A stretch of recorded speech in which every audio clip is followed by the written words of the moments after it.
Assalamualaikum warahmatullahi wabarakatuh. Salam sejahtera. eh, dan yang saya hormati Dr. Anastasia dan juga rekan-rekan para peserta untuk orientasi dan adaptasi dari psikogeriatri. Izinkan saya, Leonardo, untuk mewakili Dr. Pervitasari pada hari ini untuk membawakan materi tentang aspek psikiatri pada kesehatan lanjut usia di layanan primer. Kami dari Divisi Psikiatri Geriatri Departemen Ilmu Kesehatan Jiwa RSCM FKUI. Baik, mungkin dari sini teman-teman mungkin sudah ada yang pernah mendengar, mungkin ada yang sudah pernah dengar atau mungkin ada yang masih belum tahu ya ini ICOP ini seperti apa gitu ya. Tapi intinya bahwa kita akan banyak membahas hari ini tentang perspektif dari ICOP ini, tapi dari perspektif dari seorang psikiater atau dari pendekatan ilmu kesehatan jiwa. Nah, intinya ICOP ini adalah suatu panduan yang dikembangkan dari WHO untuk kita bisa melihat aspek dari seorang lansia secara komprehensif. Karena memang ketika kita membahas tentang lansia itu kita tidak hanya membahas dari aspek medisnya, tapi juga ada aspek-aspek yang berkaitan yang mungkin kadang-kadang tidak terlihat ketika kita melakukan pemeriksaan fisik saja gitu ya. Dan di sini kita lihat sebenarnya ada banyak aspek yang lebih mendalam ya, termasuk kemampuan lokomotor, kemudian vitalitas, visual, mendengar, bahkan kemampuan kognitif, dan juga yang akan kita lebih tekankan pada hari ini adalah kapasitas secara psikologis. Nah, sekedar refreshing bahwa ICOP ini merupakan satu alur yang akan membantu kita untuk merencanakan. Karena ketika kita nanti akan bertugas di Vaskes Primer, kita adalah sebagai program manager ya untuk pasien-pasien kita. Dan saya juga tahu bahwa teman-teman ketika nanti di Puskesmas tugasnya bukan cuma satu ya, akan banyak sekali tugas-tugas yang akan dilakukan. Sehingga ICOP ini akan menjadi panduan buat kita untuk membuat secara sistematis hal-hal yang lebih simpel, namun juga bisa menyasar kepada aspek-aspek yang tadi. Nah, intinya kurang lebih ada 5 langkah yang akan kita bisa gunakan. Dan teman-teman, kabar baiknya untuk ICOP ini sudah ada versi bahasa Indonesia. Jadi bisa diunduh di website laman WHO-nya. Dan teman-teman tinggal mengikuti sebenarnya pertanyaan-pertanyaan screening dan alur-alurnya. Nah, jadi 5 langkah tersebut adalah pertama screening. Kemudian langkah kedua adalah penilaian yang berpusat pada individu. Kemudian setelah kita menilai dan kita screening, ada kemungkinan masalah kognitif, masalah depresi pada pasien ini, maka kita membuat rencana perawatan individual. Dan setelah kita merencanakan, kita menjamin agar supaya rencana kita ini continue atau sustainable. Nah, sehingga dibutuhkan kita membuat satu rencana pemantauan dan kita membantu untuk supaya terhubung ke tenaga-tenaga kesehatan yang berkaitan. Dan yang terakhir adalah kelima, bagaimana kita bisa melibatkan masyarakat dan mendukung pendampingan lansia ini. Sehingga eh, pelayanan psikiatri atau layanan lansia itu tidak hanya berhenti sampai ketika kita membuat planning, tapi bagaimana implementasi dari planning itu bisa continue dan berkesinambungan. Nah, ini adalah beberapa hal yang tadi sudah saya sebutkan, nanti teman-teman bisa baca kembali. Dan kita mungkin mulai dulu dari beberapa aspek yang di screening di ICOP. Yang pertama adalah definis, termasuk gejala, cara deteksi, tata laksana, dan pencegahannya. Akan tetapi tentunya ketika kita membahas tentang depresi, mungkin kita tahu ya alur diagnosisnya seperti apa, tata laksananya seperti apa, etiologisnya seperti apa. Nah, kita akan merangkum atau menyederhanakan konsep ini melalui rangkaian pertanyaan di ICOP yang sebenarnya hanya ada satu pertanyaan atau 2 pertanyaan singkat ya terkait apakah ada perasaan murung dalam 2 minggu terakhir. Nah, ini sebagai pengingat buat kita untuk bisa mengcompare. Karena ketika kita menanyakan atau menggunakan AI, itu lebih ke pertanyaan screening ya, sehingga di sini dibutuhkan judgement klinis kita. Kita mungkin bisa bertanya kepada pasien, apakah ibu atau bapak ada penurunan perasaan dalam 2 minggu terakhir? Mungkin dia akan bisa menjawab tidak. Tapi di sinilah kita butuh untuk aware bahwa sebenarnya gangguan depresi itu ada banyak, ada beberapa sertifikasi dari gejalanya. Yang pertama, suasana perasaan yang menurun, tidak ada minat, merasa letih, lelah, tak bertenaga, gitu ya. Adanya retardasi dari psikomotor, ada gangguan tidur, suatu konsentrasi. Nah, mungkin beberapa gejala di sini tuh bisa kita tanyakan ya, tapi sebenarnya kayak psikomotor, itu kan kita bisa lihat ya, apakah ini memang dia berjalan ini karena mungkin ada Parkinsonisme, atau sebenarnya memang lebih lambat dari biasanya.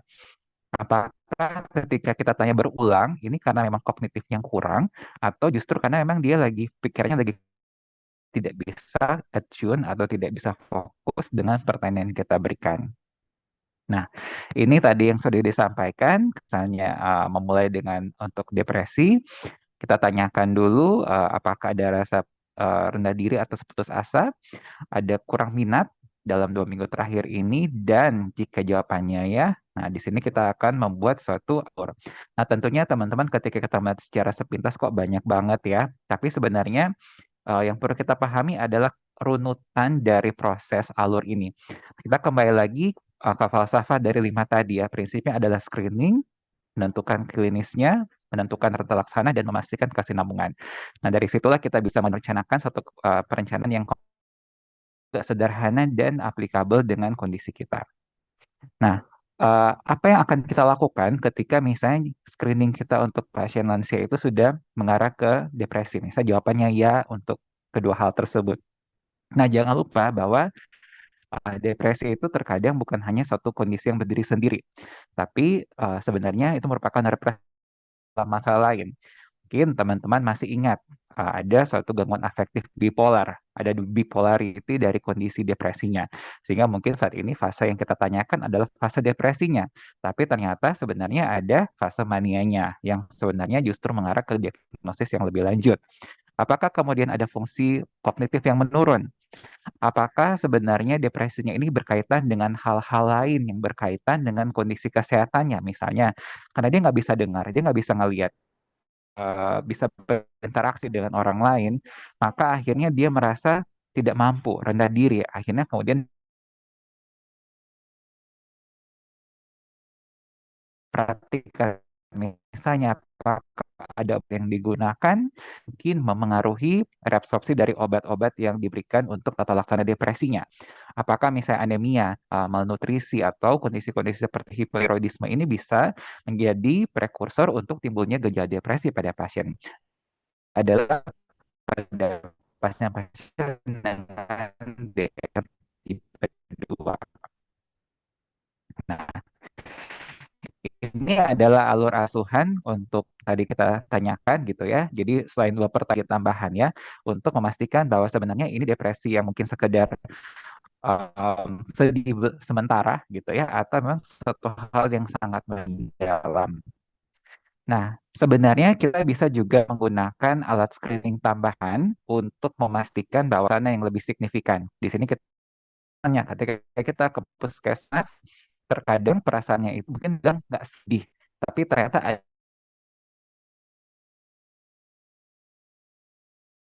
ada yang langsung bilang, ya sedih, ada yang bilang perasaan sedihnya tuh dengan bentuk kepikiran, dan akhirnya berujung kepada perasaan tidak nyaman atau perasaan sedih yang berlebihan.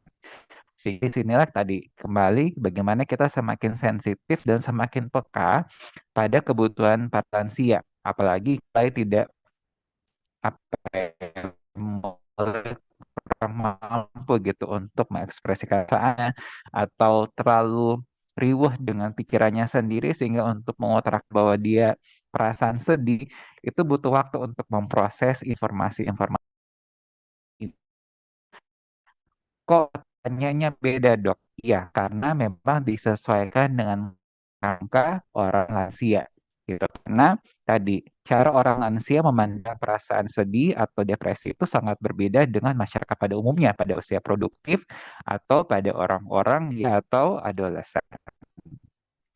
Nah, bagaimana ketika kita tadi screening ternyata untuk GDS-nya memenuhi nih, misalnya ada 4 gitu untuk atau misalnya pas screening di awal dengan untuk dua gejalanya. Nah, apa yang bisa kita lakukan? Saya rasa teman-teman sudah mulai dibeli ya, mungkin sudah pernah coba kini atau mendapat kuliah gitu ya tentang kunci utama ketika kita bertemu dengan kondisi lansia gitu ya, yang mengalami hal-hal yang mungkin membuat dia kepikiran atau membuat dia perasaannya nggak nyaman adalah pendekatan sikap yang suportif. Dari pendekatan dan sikap yang suportif tersebut, yaitu yang pertama nih kita lihat berarti sikap empatik adalah kita mencoba untuk memahami dan menerima perasaan pasien. Terkadang mungkin kita bisa melihat seperti ini kasusnya. Misalnya, si ibu datang ke kita ke puskesmas, ibu 67 tahun, datang dengan perasaan sedih karena misalnya anaknya belum menikah gitu. Buat kita sebagai orang yang mendengarkan, buat kita mungkin kita melihat ini hal yang ya biasa aja gitu ya, namanya juga mungkin anaknya masih muda gitu ya. Tapi buat ibu itu it really matters gitu. Sehingga terkadang perbedaan nilai ini yang bisa membuat kita tuh jadi susah berempati. Nah, kita belajar untuk menghargai dan menghormati. Kalau misalnya memang dari perspektif ibunya itu hal itu sangat matters, disitulah kita memberikan validasi. Kita mengapresiasi bahwa ibu perasaannya tidak nyaman, kita memberikan validasi, kita memberikan penenteman bahwa kita hadir untuk mendengarkan. Karena justru disitulah menjadi pintu untuk pasien akan terbuka dengan kita. Karena mungkin bagi mereka ketika di rumah gitu ya, mengutarakan hal-hal ini, itu tuh mungkin dari anggota keluarganya tidak akan direspon. Sehingga kitalah petugas puskesmas yang terkadang menjadi garda terdepan yang di mana si orang lansianya ini akan terbuka dan bercerita. Nah, hal yang kedua adalah bagaimana kita memberikan sikap yang suportif. Suportif tentunya sebagaimana kita membayangkan ketika dalam first aid ya, bagaimana ketika misalnya ada luka, kita pastikan dulu ABC-nya, kita pastikan dulu tidak ada hal yang menghalangi untuk sirkulasinya. Kita pastikan dulu bahwa dengan secara suportif kita pastikan orang tua atau lansia yang hadir atau di depan mata kita, mereka bisa mengeluarkan emosinya hadir, mendengarkan, itu sudah lebih dari cukup. Tapi justru di situlah kita memastikan bahwa si orang tua itu mereka benar-benar keluar gitu. Semua hadir dikeluarkan di tempat kita bertemu dengan mereka, sehingga kita pastikan bahwa perjalanan itu berhenti. Dari hal tersebut kita lanjut ke aspek yang ketiga yaitu kita akomodatif. Kita kemudian ketika misalnya dia bisa nangis dulu, kita biarkan pasiennya benar-benar venting dulu ya istilahnya ya, nangis, dia cerita semua perasaan sedihnya dan kemudian kita coba accommodate apa yang bisa kita bantu. Baru kita tawarkan, Ibu, kira-kira kalau misalnya Ibu perasaannya sedang tidak nyaman kelihatannya ya, dan kami juga melihat bahwa hal-hal terkait dengan masa depan anak Ibu yang membuat Ibu jadi kepikiran. Dan hal ini juga sepertinya terlihat menjadi bagian yang dipikirkan ibu setiap hari seperti itu. Dan kira-kira apa yang bisa kami bantu? Nah, disinilah kita kemudian akan memberi hadir untuk memberikan bantuan-bantuan yang mungkin available atau mungkin kita menyelaraskan sebenarnya ekspektasi dari pasien saat itu apa sebenarnya. Karena terkadang sebenarnya pasien nggak terlalu riuh ya. Sebenarnya mereka hanya mau untuk didengarkan aja gitu. Atau terkadang ada yang akhirnya ya untuk memberikan saran, teman-teman kita juga menjaga diri agar supaya kita tidak terkesan untuk menggurui gitu ya. Karena kan memang ini adalah orang-orang tua, para sepuh yang juga sudah pengalaman cukup baik. Tapi kita hadir untuk mengarahkan saja dan memberikan kesempatan kepada para pasien bahwa sebenarnya ada aspek-aspek yang bisa kita bantu.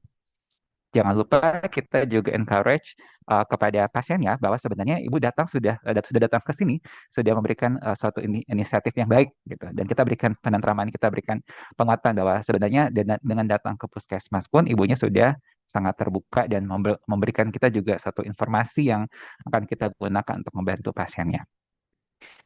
Ya, ini adalah tata laksananya. Jadi tadi kita boleh validasi empati dulu, kita pendekatan support untuk mengakhiri hidup, karena ini juga terkadang ada, terutama kalau pasiennya laki-laki. Kemudian antidepresan itu bisa atau tidak diberikan. Kemudian kita jangan lupa kita praise pasiennya. Dan juga pada kondisi yang berat kita bisa memberikan antidepresan atau bila ringan kita bisa berikan konseling. Ya, untuk antidepresan ini masih pertimbangan pasiennya sudah polifarmasi, sehingga jika memang belum terlalu diperlukan, tidak apa-apa kita berikan konseling dulu atau psikoterapi seperti itu. Nah, hal yang penting adalah kita bisa melihat kapan kita perlu merujuk. Karena kita juga ingat vaskes di tempat kita berada dan kapasitas yang kita miliki. Nah, ini adalah aspek yang kita bisa lihat ketika kita sudah memberikan terapi selama 2 bulan, tidak perbaikan, ada pikiran untuk mengakhiri hidup, kondisi depresi dengan gejala perlu untuk merujuk pasiennya. Nah, hal yang penting tentunya karena kita bekerja di puskesmas adalah bagaimana kita mempromosikan dan mengedukasi masyarakat tentang pencegahan depresi. Yang pasti adalah ketika memang pasiennya itu memiliki hobi untuk beraktivitas fisik, kita pertahankan dan kita encourage mereka untuk tetap melakukan. Kemudian pastikan konektivitas dengan orang-orang atau peers. Kemudian kita juga bantu pasiennya untuk bisa bermakna gitu. Karena pasien-pasien dengan atau dengan kondisi kita eksplorasi itu dan kita perkuat mereka. Kita bersikap positif, tapi di dalam arti kita tidak perlu memaksakan, karena terkadang kita jadi memaksakan ibu harus bersyukur ya, karena ibu sudah punya anak yang bekerja sebagai PNS misalnya. Itu terkadang kita secara naluri terbawa gitu, tapi biarkan itu lahir daripada pasien. Gitu. Yang kita bantu ya, Bu, walaupun ternyata situasinya lagi tidak nyaman, tapi ternyata anak-anak ibu berhasil ya Bu ya, dan ternyata untuk saat ini memiliki pekerjaan yang cukup baik. Saya seperti itu. Dan kemudian pastikan pasiennya terus berkegiatan. Aspek yang kedua adalah setelah depresi kita melakukan screening untuk pasien dengan demensia dan gangguan perilaku yang menyertainya. Nah, ini adalah beberapa definisi terms dari demensia yang tentunya berkaitan dengan penurunan daya ingat, kemampuan belajar, konsentrasi, karena semua bagian dari aspek fungsi eksekutif itu terganggu. Sehingga intinya adalah proses pembelajaran itu juga tidak maksimal dan pasien kemudian 4 tahun akan berjalan progresif seiring dengan perjalanan dari kondisi demensianya. Ya, untuk demensia sendiri sebenarnya ada yang namanya kita bilang kondisi perubahan perilaku yang menyertai. Dan itu kita bilang apa namanya gangguan dengan TPS. Jadi base science yang related dengan demensia. Nah, ini bisa berupa gangguan perilaku, bisa gangguan psikologis, artinya sampai ada marah-marah, ada melempar, ya, atau bisa pada orang-orang dengan penurunan fungsi kognitif. Jadi belum sampai ke demensia. Sehingga di sini untuk melakukan screening awal, sehingga kita tahu apakah sebenarnya marah-marahnya pasien itu sebenarnya bagian dari demensia atau justru mungkin bagian dari depresi. Nah, apa gangguan psikiatri yang bisa terjadi pada pasien dengan demensia? Tadi sudah disebutkan, eh, yaitu agitasi, depresi, apatis, delusi psikiatris atau psikologis pada demensia ini yang terkadang biasanya orang datang justru membawa adanya bukan karena mudah lupa, karena di masyarakat Indonesia tuh mudah lupa tuh masih masih dimaklumi ya. Kadang suka jalan sendiri gitu. Nah, hal ini yang perlu kita notice. Selain kita juga tanyakan dengan menggunakan ICOP. Nah, ini adalah jembatan keladainya, aktivitas of daily living yang terganggu, ada masalah perilaku dan juga ada masalah kognitif. Nah, ini penyebab demensianya nanti mungkin teman-teman bisa baca ya. Ada secara biologis, ada juga berkaitan dengan penyakit vaskular, ada juga dengan kondisi yang ada halusinasinya misalnya pada demensia Lewy bodies dan juga menjadi contributing factor untuk terjadi demensia gitu di di kondisi jangka panjang gitu ya, misalnya masalah metabolik dan endokrin, defisiensi nutrisi misalnya vitamin B12, kemudian adanya riwayat rawa pada otak, riwayat tumor, masalah jantung dan paru dan juga hipertensi. Oke, nah ini bisa kita baca bagaimana sebenarnya kenapa sampai terganggu karena plak beta amyloid ini yang kemudian menstimulasi proses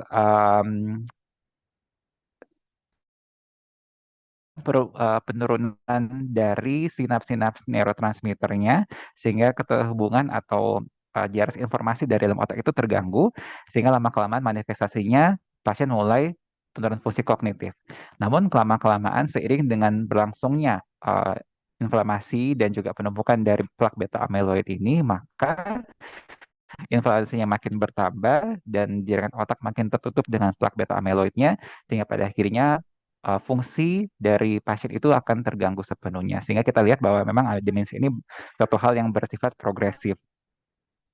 Ya, ini untuk gambaran sama disease-nya versus dengan uh, yang pasien kontrol ya. Memang akan ada satu jaringan otak yang sehat dengan yang sudah tertutup dengan plak beta amyloid. Nah, ini adalah hal-hal yang terkadang kita bisa misdiagnose gitu ya. Ada misalnya kondisi-kondisi yang kadang-kadang orang berpikir, oh ini demensia pada itu suatu pseudo itu depresi.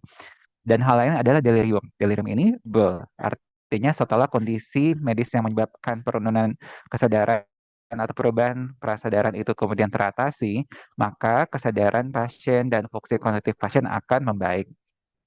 Ya, untuk BPSD tadi sudah ada beberapa gejala ya. Nanti teman-teman bisa baca, bisa menggunakan jurnal ini juga untuk melihat sebenarnya gejala-gejala apa yang bisa terjadi. Nah, bagaimana kita melakukan deteksi lebih lanjut untuk pada kondisi-kondisi pasien yang curigai demensia? Yang paling pertama adalah sangat sering lupa untuk kejadian yang terutama baru saja dilakukan, adanya sikap apatis, ada kegiatan dasar harian yang mulai perlu dibantu, kemudian adanya pengenalan emosi yang buruk gitu ya, mudah marah, kemudian ada kesulitan dalam wording atau naming gitu ya, cari hal-hal yang dia mau nyebutin apa tapi nggak muncul gitu. Mulai ada disorientasi dan juga kesulitan untuk membuat keputusan atau malah jadi curiga ke orang lain ya, jadi konfabulasi gitu karena oh ya jangan-jangan kamu gitu yang ngambil barang padahal memang dia lupa aja gitu. Nah ini adalah beberapa ada 8, ada clock drawing test, ada meningkok, ada MMSE dan juga ada Mokaina. Nah, ini adalah salah satu nanti teman bisa cari contohnya, tapi ini adalah AMT, beberapa pertanyaan yang bisa kita tanyakan dan di sini ada interpretasi untuk skornya. Nah, pada pasien-pasien dengan demensia terkadang ada gejala-gejala psikotik ya. Nah, di sinilah kita perlu cari tahu apakah sebenarnya gejala psikotiknya ini memang karena bagian dari proses demensianya atau berkaitan sindrom, itu bisa juga berkaitan kelihatannya pasien mengalami seperti halusinasi visual, tapi ternyata memang berkaitan dengan makula, kelainan dari makula yang bersifat degeneratif, sehingga pasien cenderung untuk menela persepsikan suatu objek yang dilihat di depan matanya gitu ya. Atau juga terkadang ada satu delusi, pasien merasa ibunya masih ada dan terkadang ada mispersepsi dari lingkungan tempat tinggalnya. Nah, disinilah memang menjadi tempat buat caregiver untuk hadir untuk menenteramkan pasien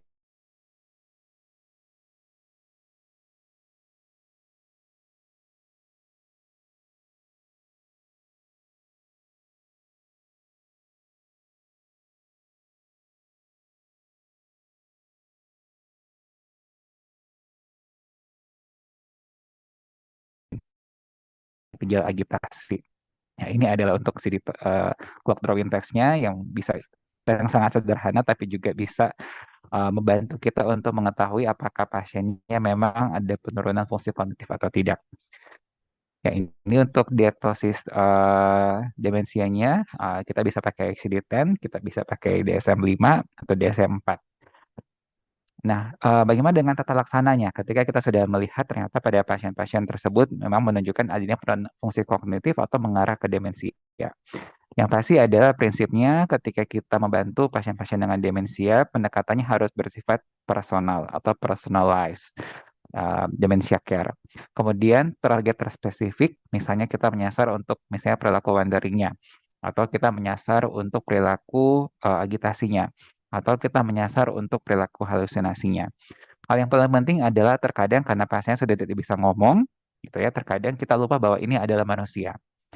Nah, di sinilah kita perlu ingat bahwa kita perlu menghargai mereka sama seperti kita ingin dihargai, dan kita coba untuk treat mereka dengan hormat, dengan dignity.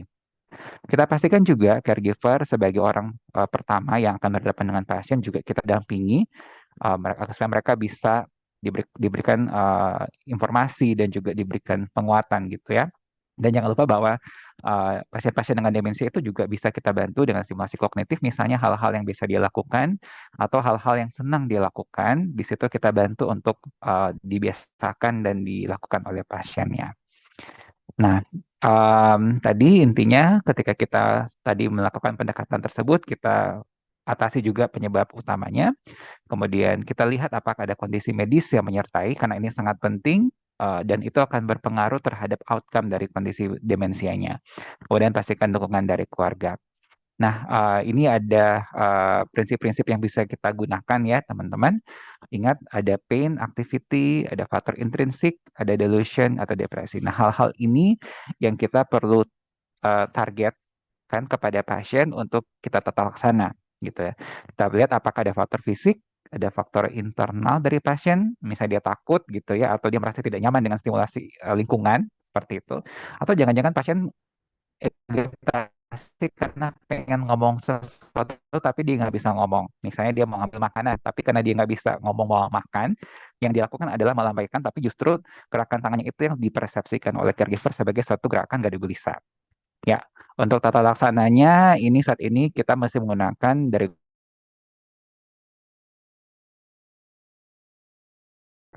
tergantung dari kondisi pasien. Bila ada gejala halusinasi mungkin kita bisa berikan antipsikotik dosis yang sangat kecil, namun kita lihat kondisi pasien medis secara umum. Pastikan bahwa bila sudah ada polifarmasi, maka mungkin kita pertimbangkan, dan kita lihat juga fungsi dari organ pasien, apakah memungkinkan untuk ditoleransi dengan penambahan obat dari psikiatri.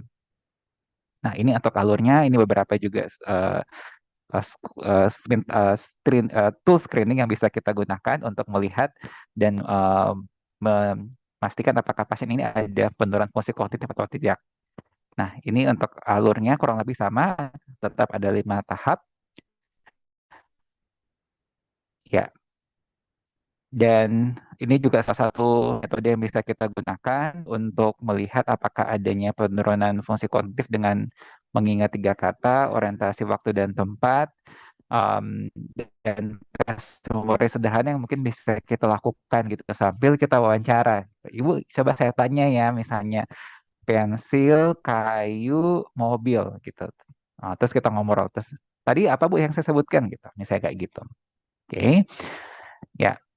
Nah, pasien-pasien demensia, misalnya ketika agitasi tidak terkendali, pertama, kedua misalnya dalam keluarga tuh tidak ada caregiver yang bisa mendukung gitu, atau sangat kompleks gitu atau kondisi dari pasien makin hari makin memburuk, misalnya kalau saya screening hari ini dengan bulan berikutnya kok makin turun gitu ya, atau karena kondisi medisnya pasien perlu perawatan intensif, atau pasien ada kondisi yang lebih berat, misalnya ada tumor atau jatuh terus ada subdural hematom seperti itu ya, atau misalnya kita sudah evaluasi tapi kok di treatment tuh nggak jelas gitu, tidak ada respon gitu. Jangan-jangan apakah ini sebenarnya demensia atau jangan-jangan kondisi medis lain yang perlu untuk dilakukan pemeriksaan lanjut. Ya. Nah, tentunya pencegahan yang paling utama ya, karena kita di puskesmas melakukan aktivitas mengobati faktor-faktor prediksi dari demensia itu sendiri. Ketika ada depresi, ada hipertensi, ada hiperlipidemia, ada DM tipe 2, kita pastikan terkontrol. Kemudian juga menghindari cedera kepala. Oke. Ya, ini adalah hal-hal yang bisa kita lakukan juga, misalnya aktivitas dari pasien seperti apa, terus kita juga tes keseimbangan pada pasien, kognitif, faktor resiko internal eksternal juga kita bisa screening untuk kondisi emosi daripada pasien tersebut. Iya, dan ini adalah hal-hal yang pada pasien-pasien dengan demensia terkadang mengalami gangguan mental emosional. Dan di sini kita butuh konseling. Seperti yang saya sebutkan, konseling ini terkadang bukan hanya untuk pasiennya, tapi juga untuk keluarganya juga. Terutama pasien-pasien yang pada pasien-pasien yang ada gangguan relasi suami istri. Pasien-pasien yang itu bisa kita address dengan, namun jika tidak tertangani akan memperburuk clinical outcome dari pasien tersebut. Apa yang terjadi jika gangguan kognitif pada pasien tidak tertangani, maka hal-hal ini yang kita lakukan adalah screening secara rutin, kemudian kita melakukan manajemen secara terintegrasi untuk gangguan kognitif pada pasien di layanan primer. Nah, hal-hal ini kita tambahkan selain tadi depresi dan demensia, dan kecemasan. Kedua hal ini merupakan hal dan juga dengan manifestasi dari depresi maupun juga perburukan dari gejala demensianya. Nah, untuk gejala untuk screening gangguan psikologis kita bisa tadi pakai GDS-4 dan juga dengan ICOP. Nah, ketika kita memberikan simulasi kognitif pada pasien, jangan lupa bahwa pasien itu sangat unik sehingga dia punya preferensi dan kita perhatikan dia preferensinya seperti apa. Jadi tidak bisa kita samaratakan semua pasien kita terapi dengan musik misalnya. Tapi terkadang ada pasien senang dengan membaca atau ada yang senang dengan biblioterapi. Nah, disitulah kita pendekatan personalis itu sangat penting. Kemudian fokuskan pada kemampuan pasien. Jika pasien memang ternyata dia bisa nyanyi tapi hanya terbatas untuk menyanyikan di lirik pertama, ya sudah tidak apa-apa. Itu yang kita perkuat pada pasiennya dan kita berikan encouragement. Dan kita pastikan bahwa pasien itu walaupun kondisi demensianya ada gitu, tetap dilibatkan secara aktif. Dan kita pastikan ketika kita memberikan stimulasi, itu merupakan pilihan dari pasien, dan itu memberikan rasa nyaman buat pasien dari manifestasi agitasi pada pasien. Jangan lupa kita memberikan praise, kita memberikan semangat kepada pasien maupun caregiver, sehingga mereka juga merasa bahwa upaya yang mereka lakukan memberikan suatu makna tersendiri buat mereka. Ya, ini tadi sudah kita bahas. Kemudian kita juga melihat bahwa proses penuaan itu sangat sangat erat gitu ya dengan banyak faktor selain fisik, tapi juga kognitif, perubahan penginderaan yang kadang-kadang kita lupa gitu ke pasiennya, kemudian kemandirian baik secara fisik maupun finansial dan sosial, dan juga terhadap lingkungan. Sehingga ketika kita melihat pasien yang lansia konsep berpikir ini sehingga kita melihat mereka juga dengan lebih komprehensif. Ya, mungkin itu yang mungkin bisa disampaikan untuk sekedar overview dan mungkin sebelum kita tanya jawab, mungkin ada beberapa pertanyaan yang coba dijawab aja dulu pertanyaannya. Nanti kita akan bahas kalian di jam 1 siang nanti ya. Nah, materinya tentang izin untuk memulaikan untuk kuisnya nanti boleh jawabannya nanti boleh ditulis aja dulu di buku atau di catatan teman-teman. Nanti kita akan lihat bersama pembahasannya seperti apa atau mungkin nanti kita apa namanya bisa dapat insight juga mungkin dari narasumber yang lain. Oke, saya persilakan mungkin untuk mau mengambil catatan dulu atau mungkin mau mengambil kertas gitu untuk apa namanya uh, atau alat tulisnya gitu ya. Soalnya 5 pertanyaan aja, tapi semua ada di yang kita bahas pada hari ini. Oke, mungkin saya mulaikan. Nah, mungkin soalnya 1-2 menit ya, karena sederhana soalnya dan nanti teman-teman bisa tulis aja kira-kira dari jawaban tersebut mana yang bingung, mana yang kira-kira possible untuk jawabannya.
Dia teman-temannya bukan ujian, jadi nanti kita bisa bahas bersama.